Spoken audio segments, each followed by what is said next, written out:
இதெல்லாம் ஒரு சம்பிரதாயத்துக்காக தான். 2 பேருடைய மனசும் ஒன்றா இணைஞ்சதுக்கு அப்புறம் இதெல்லாம் தேவையே கிடையாது. ஏதோ நம்மளுடைய சந்தோஷத்துக்காக தான் இவ்வளவு ஏற்பாடும்.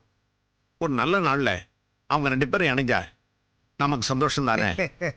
அதுக்கு தான் இந்த தட்டு மாத்துறது, நாள் குளிக்கிறது எல்லாமே.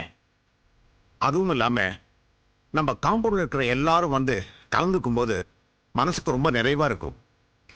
சரியே சொன்னீங்க. அதே நேரத்தில் இந்த காம்பவுண்ட் கிரகப்பிரவேசத்தையும் பேசி ஒரு முடிவு எடுத்துலான்னு இருக்கோம். என்ன யோசிக்கள்? உங்களுக்கு ஒரு ஃப்ளாட் உண்டு அதில். என்ன வரத வேண்டான்னு சொல்லிடாதுங்கோ. நீங்க எதுக்காக சொல்ல வரேன்னு எனக்கு அண்ணா புரியுது. கல்யாணம் ஆன அப்புறம் லலிதாவுக்கு பொண்ணை விட்டு பிரிஞ்சிருக்க ரொம்ப கஷ்டமா இருக்கும். பக்கத்துல இருந்தா அடிக்கடி போய் பார்த்துக்கலாம். அந்த ஒரு எண்ணத்துல தான் நீங்களும் சொல்றேன். ஒரு விதத்துல அதுவும் கரெக்ட் தான். நிச்சயமா.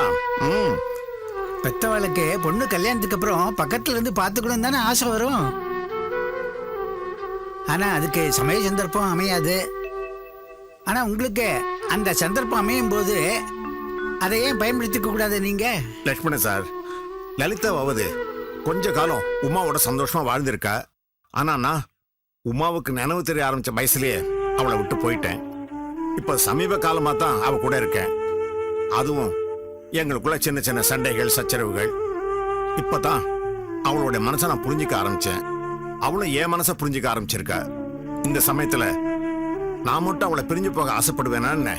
இந்த பாருங்க, அவளால எங்களுக்கு தெம்பு, எங்களால அவளுக்கு தெம்பு. இன்னொரு விஷயம், நீங்களே வீடு வேண்டான்னு சொன்னா கூட நான் விடுறதா இல்ல. அந்த சான்ஸை அவைல் பண்ணாம சும்மா விடுவல என்ன? இது பாருங்க, இதுவே நான் எப்படி சொல்றதுன்னு இருந்தேன். இப்ப நீங்களே கேட்டுட்டு நான் சொல்லிட்டேன். பழ நழுவி பால்ல விழுந்த